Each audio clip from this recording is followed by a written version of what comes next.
ನಮಸ್ಕಾರ, ರಿವ್ಯೂ ಚಾನಲ್ಗೆ ಸ್ವಾಗತ. ನಾನು ಸೌಖ್ಯ ಗಾಂವ್ಕರ್. ಸದ್ಯ ಈಗ ಧರ್ಮಸ್ಥಳದಲ್ಲಿ ನೂರಾರು ಹೆಣಗಳ ಕೇಸ್ಗೆ ಸಂಬಂಧಪಟ್ಟಂತೆ SIT ಅಂತೂ ರಚನೆಯಾಗಿದೆ.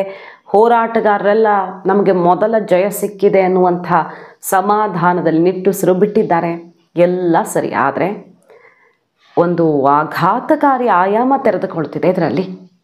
ಈ ಸಾಕ್ಷಿ ಹೇಳ್ತೀನಿ ಅಂತ ಬಂದಿರುವಂಥ ವ್ಯಕ್ತಿ ಆತನನ್ನೇ ಸೃಷ್ಟಿಸಲಾಗಿದೆಯಾ ಅಂದರೆ ಸಾಕ್ಷಿಯಾಗಿ ಆತನನ್ನು ಸೃಷ್ಟಿಸಿ ಒಂದೇ ಏಟಿಗೆ ಇಷ್ಟು ದಶಕಗಳಿಂದ ಯಾವ ಅನುಮಾನ, ಯಾವ ಹೋರಾಟ, ಯಾವ ಆಕ್ರೋಶ, ಯಾವ ಪ್ರಶ್ನೆ, ಯಾವ ಎಷ್ಟೊಂದು ಆರೋಪಗಳು ಅದೆಲ್ಲವನ್ನು ಒಂದೇ ಏಟಿಗೆ ಅಳಿಸಿ ಹಾಕುವಂತಹ ಹೋರಾಟವನ್ನು ಸಂಪೂರ್ಣವಾಗಿ ಕೊಲ್ಯಾಪ್ಸ್ ಮಾಡುವಂಥ ಒಂದು ಭಯಂಕರ ಸಂಚನ್ನು ರೂಪಿಸಲಾಗಿದೆಯಾ, ಆ ಆಯಾಮನೂ ತೆರೆದುಕೊಂಡಿದೆ.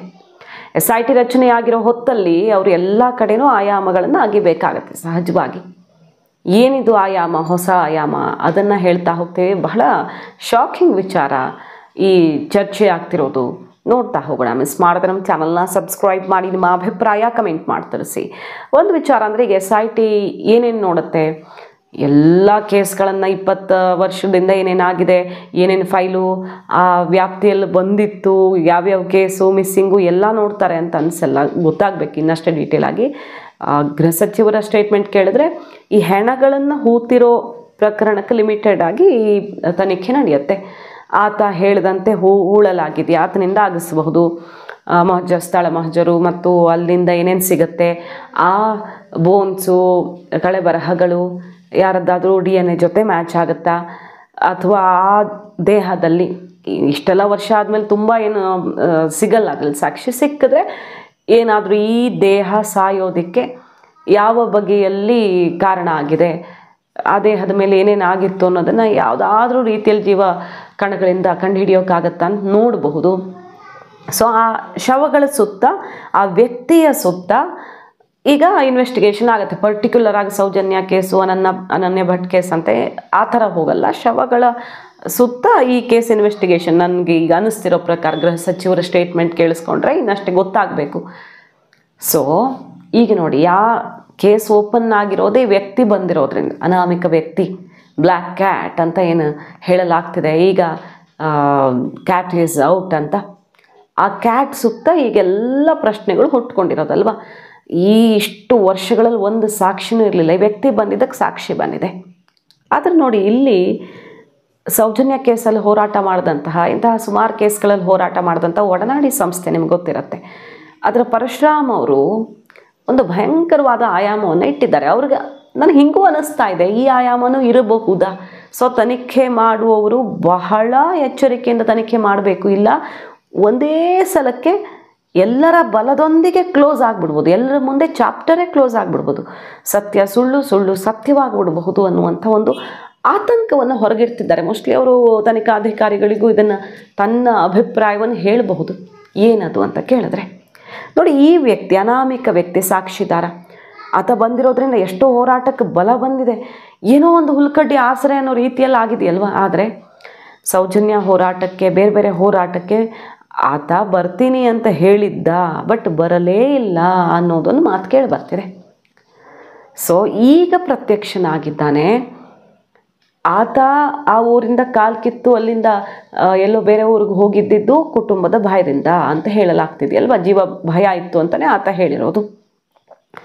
ಖಂಡಿತವಾಗಿಯೂ ಆ ಜೀವ ಭಯ ಅಂತೂ ಹೋಗಲ್ಲ ಅಷ್ಟು ಸುಲಭವಾಗಿ. ಯಾರೋ ದೊಡ್ಡವರ ವಿರುದ್ಧ ಅನ್ನೋದೇ ಆದರೆ ಅಷ್ಟು ಸುಲಭವಾಗಿ ಆತನಿಗೆ ಜೀವ ಭಯ ಹೋಗೋಕ್ಕೆ ಸಾಧ್ಯ ಇಲ್ಲ. ಪಾಪ ಪ್ರಜ್ಞೆ ಕಾಡಿದೆ ಅನ್ನೋ ಕಾರಣಕ್ಕೆ ಆತ ಬಂದಿದ್ದಾನೆ ಅನ್ನೋದಲ್ವ ಈಗ ಆಯಾಮ. ಒಡನಾಡಿಯವರು ಎತ್ತಿರೋ ಪ್ರಶ್ನೆ ಇದು ನೋಡಿ, ತುಂಬ ಲಾಜಿಕಲ್ ಆಗಿದೆ. ಹಾಗಾಗಿ ನಿಮ್ಮ ಮುಂದೆ ಆ ಪ್ರಶ್ನೆಯನ್ನು ಯಥಾವತ್ತಾಗಿ ಪ್ರೆಸೆಂಟ್ ಮಾಡ್ತಿದ್ದೀನಿ ನಾನು, ಕೆಲವು ಅಂಶಗಳನ್ನು. ಹಾಗಾದರೆ ಆ ವ್ಯಕ್ತಿ ನಿಜಾನೇ ಹೇಳ್ತಿದ್ದಾನೆ ಅಂತ ಏನು ಗ್ಯಾರಂಟಿ? ಈಗ ಎಲ್ಲ ಇಡೀ ಕೇಸು, ಆತ ಹೂತಿಟ್ಟಿರುವ ಶವಗಳು, ಆತ ಹೇಳ್ತಿರೋ ಪ್ರಕಾರ ಅದರ ಆಯಾಮದಲ್ಲಿ ನೋಡ್ತಾ ಇದ್ದಾರೆ, ಇಡೀ ದೇಶ ನೋಡ್ತಾ ಇದೆ. ಅಕಸ್ಮಾತಲ್ಲಿ ಏನೂ ಸಿಕ್ಕಿಲ್ಲ ಅಂದರೆ ಇಡೀ ಕಂಪ್ಲೀಟ್ ಕೇಸ್ ಕೊಲ್ಯಾಪ್ಸ್ ಆಗುತ್ತೆ. ನಾಳೆ ಹೋರಾಟಗಾರರು ಹೋರಾಟ ಮಾಡೋಕ್ಕೂ ಆಗಲ್ಲ. ಮತ್ತೆ ಆರೋಪ ಮಾಡ್ತಿದ್ದಾರೆ ಇವರು, ಪದೇ ಪದೇ ಸಂಚು. ನೋಡಿ, CBI ಬಂತು ಸೌಜನ್ಯ ಕೇಸಲ್ಲಿ, ಏನೂ ಆಗಲಿಲ್ಲ. ಈಗ ಸಾಕ್ಷಿ ಹೇಳ್ತೀನಿ ಅಂತ ಯಾರೋ ಬಂದ, ಇಲ್ಲಿ ಹೋರಾಟ ಮಾಡ್ತಿದ್ದಾರೆ, ಆ ಕೇಸು ಈ ಕೇಸು ಅಂತ.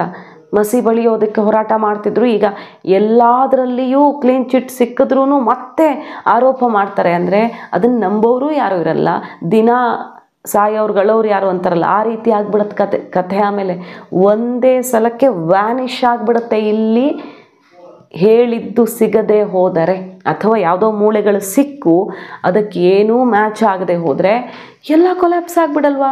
ವೆರಿ ಲಾಜಿಕಲ್ ಅನ್ನಿಸ್ತಿದೆ ಈ ಆಯಾಮ. ಅವ್ರು ಹೇಳ್ತಿರೋದಿದೆ, ಸೌಜನ್ಯ ಹೋರಾಟಕ್ಕೆ ಬರ್ತೀನಿ ಅಂದ ವ್ಯಕ್ತಿ ಕೈ ಕೊಟ್ಟಿದ್ದು ಸುಮಾರು ಜನ ಕೈ ಕೊಟ್ಟರು. ಆದರೆ ಈಗ ಇದ್ದಕ್ಕಿದ್ದಂತೆ ಲಾಯರ್ ಮೂಲಕ ಈತ ಪ್ರತ್ಯಕ್ಷ ಆಗ್ತಾನೆ ಈ ವ್ಯಕ್ತಿ. ಆಮೇಲೆ ವೆರಿ ಇಂಟ್ರೆಸ್ಟಿಂಗ್ ಪಾಯಿಂಟ್ಸ್ ಅಂದರೆ, ಒಬ್ಬ ವ್ಯಕ್ತಿ ಒಬ್ಬನೇ ಇಷ್ಟೆಲ್ಲ ಹೆಣ ಹೂಳೋದಕ್ಕೆ ಸಾಧ್ಯವ? ಸಾಮಾನ್ಯವಾಗಿ ಮಾಡಿಸೋರಾದರೂ ಯಾರಾದರೂ ಮಾಡಿಸಿದ್ರೆ ಒಬ್ಬನೇ ವ್ಯಕ್ತಿ ಹತ್ರ ಮಾಡಿಸಲ್ಲ. ಅಷ್ಟೆಲ್ಲ ಏನೇನೋ ಮಾಡೋರು ಆಗಿದ್ದರೆ ಯಾರೋ ಆರೋಪ ಎದುರಿಸ್ತಿರೋರು ಅಷ್ಟು ದಡ್ರು ಇರ್ತಾರೆ. ಒಬ್ಬನೇ ವ್ಯಕ್ತಿ ಹತ್ರ ಎಲ್ಲ ಮಾಡಿಸೋವಷ್ಟು ಇಂಥವರು ಈ ವರ್ಕರ್ಸು ತುಂಬ ಜನ ಇರ್ತಾರೆ. ಒಬ್ಬನ ಹತ್ರ ಮಾಡಿಸಿದ್ರೆ ಅದರ ಪರಿಣಾಮ ಏನಾಗಬಹುದು ಅಂತಲೇ ಯೋಚಿಸಿರ್ತಾರೆ. ಒಂದು ಪಾಯಿಂಟ್ ಒಡನಾಡಿ ಅವ್ರು ಎತ್ತಿರೋದು. ಎರಡನೇದು, ಒಬ್ಬನೇ ವ್ಯಕ್ತಿ ಸಿನಿಮಾದಲ್ಲಿ ತೋರಿಸ್ದಂಗೆ ಹೆಗಲ ಮೇಲೆ ಹೆಣ ಹೊತ್ಕೊಂಡು ಹೋಗೋಕ್ಕಾಗಲ್ಲ, ಹೆಣ ಭಾರ ಅಂತಾರೆ.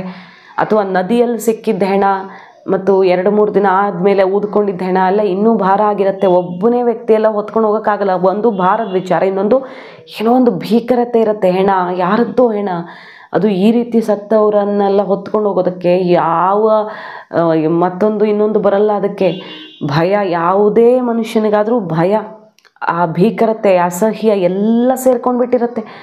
ಒಬ್ಬನೇ ಆತ ಎಳ್ಕೊಂಡು ಹೋಗಿ ಮಧ್ಯರಾತ್ರಿ ಎತ್ಕೊಂಡು ಹೋಗಿ ಮಣ್ಣು ಮಾಡೋಕ್ಕೆ ಸಾಧ್ಯನ? ಆತನ ಜೊತೆ ಯಾವುದೋ ಗಾಡಿ ಇಲ್ಲ ಯಾರೋ ಒಂದಿಷ್ಟು ಜನ ಸಹಕರಿಸ್ಬೇಕು. ಅವ್ರು ಯಾರಿದ್ರು, ಯಾರು ಹೇಳಿದ್ರು ಎಲ್ಲ ಗೊತ್ತಾಗಬೇಕಲ್ವ. ಸೊ ಈತ ಏಕಾಏಕಿ ಲಾಯರ್ಸ್ ಮೂಲಕ ಬಂದಿದ್ದು ನೋಡಿದ್ರೆ ನನಗೆಲ್ಲ ಗೊತ್ತು. ತುಂಬ ಕರುಣಾಜನಕವಾಗಿದೆ, ತುಂಬ ಆಘಾತಕಾರಿಯಾಗಿದೆ. ಆತ ಬರೆದಿರೋ ಇನ್ಫಾರ್ಮೇಷನ್ಸು, ಸ್ಕೂಲ್ ಯೂನಿಫಾರ್ಮ್ ಇದ್ದಲ್ಲೇ ಬಿದ್ದಿದ್ದು, ಯಾವ್ಯಾವುದೋ ಪರಿಸ್ಥಿತಿಯಲ್ಲಿ ದೇಹಗಳು ಬಿದ್ದಿದ್ದು, ಅಂಥ ದೇಹ, ರಕ್ತಸ್ರಾವ ಆಗ್ತಿದ್ದ ದೇಹ, ಇಂಥದ್ದೆಲ್ಲ ನಾನು ನೋಡಿ ನನಗೊಂಥರ ಪಾಪ ಪ್ರಜ್ಞೆ ಕಾಡಿದೆ ಅಂತ ಇಷ್ಟು ವರ್ಷ ಆದಮೇಲೆ ಆತ ಹೇಳ್ತಾನೆ. ಸರಿ, ಅಂತಹ ನೂರಾರು ಹೆಣಗಳನ್ನು ಈತ ಪದೇ ಪದೇ ಒಂದಾದ್ಮೇಲೆ ಒಂದು ಮಾಡಿದ್ದೇ ಹೌದಾ? ಇದು ಸ್ವಲ್ಪ ಇದು ಎಲ್ಲೂ ಇಲ್ಲದ ಸಾಕ್ಷಿ ಇಷ್ಟು ದಿನ ಆದಮೇಲೆ ಬಂದಾಗ ಎಲ್ರಿಗೂ ಎಸ್ ಈಗೆಲ್ಲ ಸಿಕ್ಕಿಬಿಡ್ತು ಅನ್ನೋ ಥರ ಅನಿಸಿದ್ರು. ಪ್ರಾಕ್ಟಿಕಲಿ ನೋಡೋದಕ್ಕೆ ಹೋದಾಗ ಒಬ್ಬನೇ ವ್ಯಕ್ತಿ ಇಷ್ಟೆಲ್ಲ ಮಾಡಿರ್ತಾನ? ಯಾರಾದರೂ ಆತನಿಗೆ ಹೆಲ್ಪ್ ಮಾಡಿರ್ತಾರ? ಅಕಸ್ಮಾತ್ ಈತ ಮಾಡಿಲ್ಲದಿರೋದನ್ನು ಮಾಡಿದ್ದೀನಿ ಅಂತ ಹೇಳ್ತಿದ್ದು ನಾಳೆ ಅಲ್ಲಿ ಏನೂ ಸಿಗದೆ ಹೋದರೆ, ಸಿಕ್ಕಿದ್ದು ಮ್ಯಾಚ್ ಆಗದೆ ಹೋದರೆ ಈ ಕೇಸ್ ಕಂಪ್ಲೀಟಾಗಿ ದಾರಿ ತಪ್ಪು ಹೋಗಲ್ವಾ ಅನ್ನೋದೊಂದು ಪ್ರಶ್ನೆಗೆ ಹುಟ್ಟುಕೊಂಡಿದೆ. ಆಮೇಲೆ ಮೊನ್ನೆ ಈ ಶವಗಳ ವಿಚಾರ ಆತ ಪ್ರತ್ಯಕ್ಷ ಆದಮೇಲೆ ಈ ಗ್ರಾಮದ ಅಧಿಕೃತ ಮಾಹಿತಿ ಒಂದು ಪ್ರಕಟ ಆಯಿತು. ಅಂದರೆ ಗ್ರಾಮಾಧಿಕಾರಿನೋ ಯಾರೋ ಅಲ್ಲಿನ ಆ ಗ್ರಾಮದ ವ್ಯಾಪ್ತಿ ಅಧಿಕಾರಿ ಒಂದು ಪ್ರಕಟಣೆ ಕೊಟ್ಟರು. ಏನಂತ, ಮುಂಚೆ ಸ್ಮಶಾನ ಇರಲಿಲ್ಲ, ಅದಕ್ಕಿಂತ ಮುಂಚೆ ಬೇರೆ ಬೇರೆ ಕಡೆ ಹೂಳಿದಂತಹ ಒಂದೊಂದು ಹೆಣದ ಪಕ್ಕ ದಾಖಲೆಗಳಿವೆ. ಎಷ್ಟು 300-400 ಅಂತ ಏನೋ ಲೆಕ್ಕ ಪ್ರಕಟಿಸಲಾಗಿದೆ. ಮೋಸ್ಟ್ಲಿ ವೆಬ್ಸೈಟ್ಗಳಲ್ಲಿ ಸಿಗಬಹುದು ಆ ಇನ್ಫಾರ್ಮೇಷನ್. ನಂಗೆ ಎಕ್ಸಾಕ್ಟ್ ನಂಬರ್ ನೆನಪಾಗ್ತಿಲ್ಲ, ಸುದ್ದಿ ನೆನಪಾಗ್ತಿದೆ. ಈ ಆಯಾಮದಲ್ಲಿ ಯೋಚನೆ ಮಾಡಿದಾಗ ಆ ಸುದ್ದಿ ದಿಢೀರ್ ಅಂತ ನೆನಪಿಗೆ ಬಂತು. ಪ್ರಕಟ ಆಗಿತ್ತು ಆ ಗ್ರಾಮದ ಅಧಿಕಾರಿಯಿಂದ. ಇಂತಿಷ್ಟು ಹೆಣಗಳನ್ನು ಬೇರೆ ಬೇರೆ ಕಡೆ ಹೂಳಿರೋದ್ರ ಬಗ್ಗೆ ನಮಗೆ ಪಕ್ಕ ಲೆಕ್ಕನೇ ಇದೆ ನಮ್ಮ ಹತ್ರ ಅಂತ ಗ್ರಾಮ ಅಧಿಕಾರಿನೂ ಯಾರೋ ಪ್ರಕಟಿಸಿದ್ರು, ಇಂತಿಷ್ಟು ಹೆಣಗಳು ಅಂತ. ಸೊ ಆ ರೀತಿ ಅಲ್ಲಿ ಯಾರೋ ನದಿಗೆ ಬಿದ್ದು ಸತ್ತವರು ಅಥವಾ ಬೇರೆ ರೀತಿಯಲ್ಲಿ ಸತ್ತವರು ಅವ್ರನ್ನೆಲ್ಲ ಬೇರೆ ಬೇರೆ ಕಡೆಗೆ ಹೂಳಿರಬಹುದು. ಅಂತಹ ಹೆಣಗಳು ಸಿಕ್ಕಿಬಿಟ್ರೆ ನಾಳೆ ಅಕಸ್ಮಾತ್ ಈತ ತೋರಿಸಿದ ಜಾಗದಲ್ಲಿ ಸಿಕ್ಕಿ ಒಂದಿಷ್ಟು ದೇಹಗಳು, ಆ ದೇಹಗಳು ಯಾರೋ ಆಕಸ್ಮಿಕ ಸಾವು ಮತ್ತೊಂದು ಅಂತ ಕೈ ತಪ್ಪು ಹೋಗಿಬಿಟ್ರೆ ತನಿಖಾ ತಂಡಕ್ಕೆ ಸಾಕ್ಷಿ ಬೇಕು. ಸಾಕ್ಷಿ ಇಲ್ಲದೆ ಯಾರೋ ಹೇಳಿದ ಮಾತು ಕೇಳ್ಕೊಂಡಂತೂ ಮಾಡೋಕ್ಕಾಗಲ್ಲ. ಆತ ಏನು ತೋರಿಸ್ತಾನೋ ಈಗ ಆತನೇ ಆಧಾರ ಈಗ ಇಡೀ ಕೇಸಲ್ಲಿ ಅಲ್ವಾ. ಇದುವರೆಗೆ CBI ಬಂದರೂ ಏನೂ ಮಾಡೋಕ್ಕೆ ಯಾಕಾಗಲಿಲ್ಲ ಅಂದರೆ ಯಾರೂ ಸಾಕ್ಷಿ ಹೇಳೋರಿಲ್ಲ, ಏನು ಸಾಕ್ಷಿನೂ ಇರಲಿಲ್ಲ. ಈಗ ಬಂದಿರೋದು ಆಯಾಮ ಯಾಕೆ ಇಷ್ಟು ದೊಡ್ಡದು ಅಂದರೆ ಸಾಕ್ಷಿ ಅಂತ ಬಂದಿದ್ದಾನೆ ಆತ, ಮೂಳೆ ತೊಗೊಂಡು ಬಂದಿದ್ದಾನೆ. ಸೊ ಆ ಮೂಳೆಗಳು ಈಗ ನಡೀತಿರುವ ಕೇಸ್ಗಳಿಗೆ ಏನೂ ಕಂಪೇರ್ ಆಗದೆ ಹೋದರೆ ಇದೆಯಲ್ವಾ, ಆತನ ಮೇಲೆ ಕ್ರಿಮಿನಲ್ ಕೇಸ್ ಬೀಳತ್ತೆ.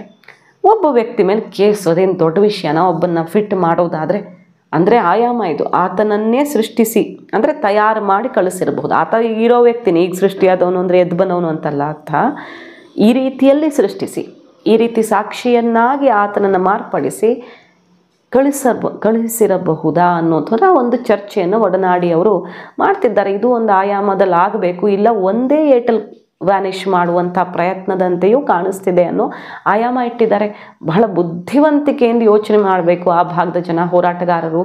ಖಂಡಿತ ನಮಗೆ ದೊಡ್ಡ ಆಧಾರ ಸಿಕ್ಕಿದೆ ಅನ್ನೋ ಆತ್ಮವಿಶ್ವಾಸದಲ್ಲಿದ್ದಾರೆ. ಆದರೆ ಇದರ ನಡುವೆ ಇದು ಒಂದು ಆಯಾಮ ಇದೆಯಲ್ಲ, ಆ ವ್ಯಕ್ತಿ ಇಷ್ಟು ದಿನ ಇಲ್ಲದ ಆ ವ್ಯಕ್ತಿಗೆ ನಿಜವಾಗಿಯೂ ಏಕಾಏಕಿ ಆತ್ಮಸಾಕ್ಷಿ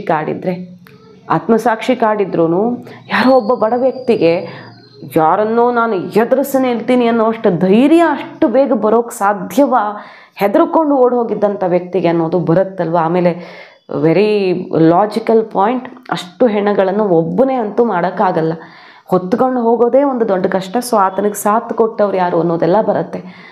ರಿಪೀಟ್ ಮಾಡಿ ಹೇಳ್ತಾ ಇದ್ದೀನಿ ನಾನು ಏನೇನು ಪಾಯಿಂಟ್ಸ್ ಎತ್ತಿದ್ದಾರೆ ಅಂತ. ಹಾಗಾಗಿ SIT ಈಗ ಈ ಎಲ್ಲ ಆಯಾಮಗಳಲ್ಲೂ ತನಿಖೆ ಮಾಡುತ್ತಾ ಆತ ತೋರಿಸ್ತಾನೆ.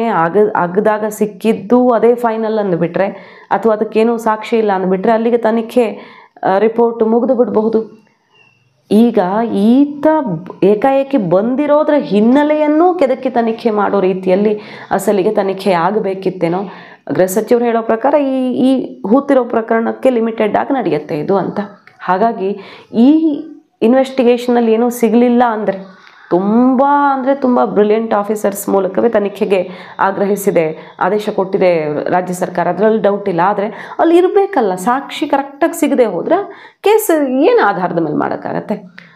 ಅದಾಗದೆ ಹೋದರೆ ಈಗ SITಯ ಈ ಪ್ರಯತ್ನವೂ ಕೂಡ ವಿಫಲ ಆದರೆ ಇದೆಯಲ್ಲ, ಈ ಕೇಸ್ ನಾಳೆ ಯಾರೂ ಹೋರಾಟ ಮಾಡೋಕ್ಕಾಗಲ್ಲ. ಎಷ್ಟು ಸಲ ಹೇಳಿದ್ದೇ ಹೇಳ್ತಾರೆ, ಇವ್ರು ಏನೋ ಸಿಗ್ತಿಲ್ಲ ಇಷ್ಟು ದಶಕಗಳಿಂದ.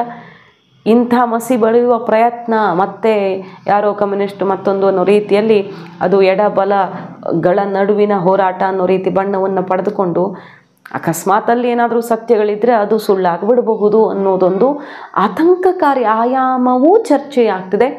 ಬಹುಶಃ ಇದನ್ನೆಲ್ಲ ತಿಳಿದವರು ಇನ್ವೆಸ್ಟಿಗೇಷನ್ ಆಫೀಸರ್ಸ್ ಕಿವಿಗೂ ಹಾಕಬಹುದು ಅನಿಸುತ್ತೆ. ನೋಡೋಣ. ಮಾಹಿತಿ ನಿಮ್ಗೆ ಇಷ್ಟ ಆಗಿದ್ದರೆ ಮಿಸ್ ಮಾಡಿದ್ರೆ ನಮ್ಮ ಚಾನಲ್ನ ಸಬ್ಸ್ಕ್ರೈಬ್ ಮಾಡಿ, ನಿಮ್ಮ ಅಭಿಪ್ರಾಯ ಕಮೆಂಟ್ ಮಾಡಿ ತಿಳಿಸಿ. Thank you.